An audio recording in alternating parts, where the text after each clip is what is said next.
Hello, and welcome to a tip of the day.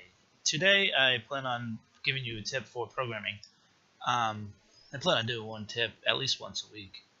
And these are tips that I have used in the marketplace and in my business developing software and developing applications, small little utilities for different companies. I've worked as a programmer myself for a couple of different companies, so support programmer for them as well.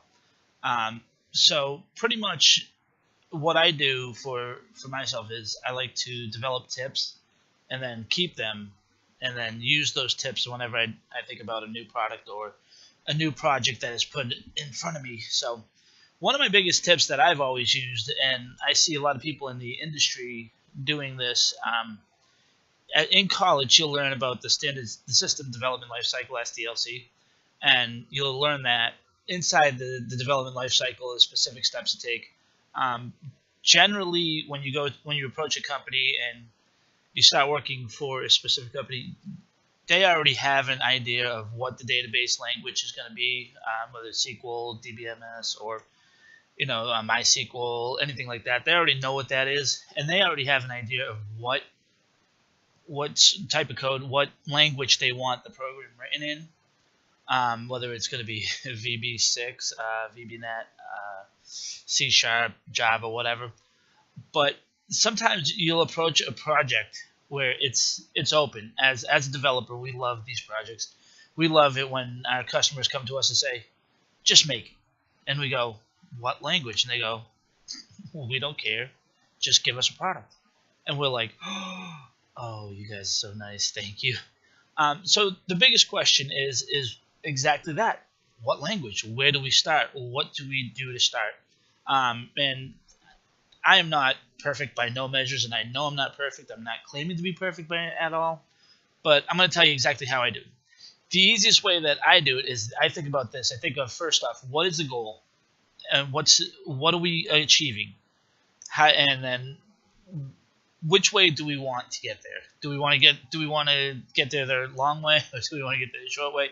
What's the time frame that they gave us on the project? So, for example, a little scenario we'll go over is that we want to make a desktop application that'll do basic math, like a basic calculator. Okay, so now I know that there are multiple different languages available for my project, and then I also know that I can write it in any language because it really doesn't matter. So as far as an application itself, for me, I use Visual Basic with the .NET framework with basic Windows form. If you want to make it look a little prettier, you maybe want to use WPF. That gives you a little bit of a more presentable form.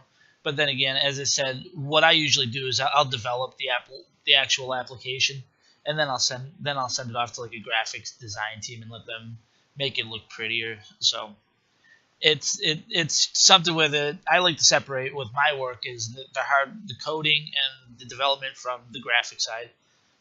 So that way because they got a better focus on making it look pretty, and we got a better focus on connecting it, making the parts work, and doing all the good stuff. Think of it like like a car manufacturer. One department makes the motor and fine tunes the motor. The other department makes the steering, then somebody else makes the seat, somebody else makes the body.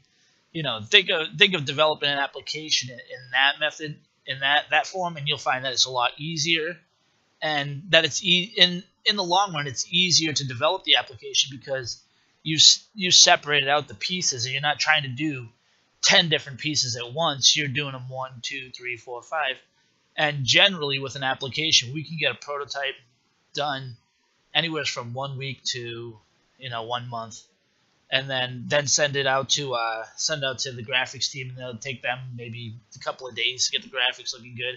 So within a month we can have a fully working prototype, send it out for testing, get the testing done, and then within 6 months we can have it on the market fully functioning.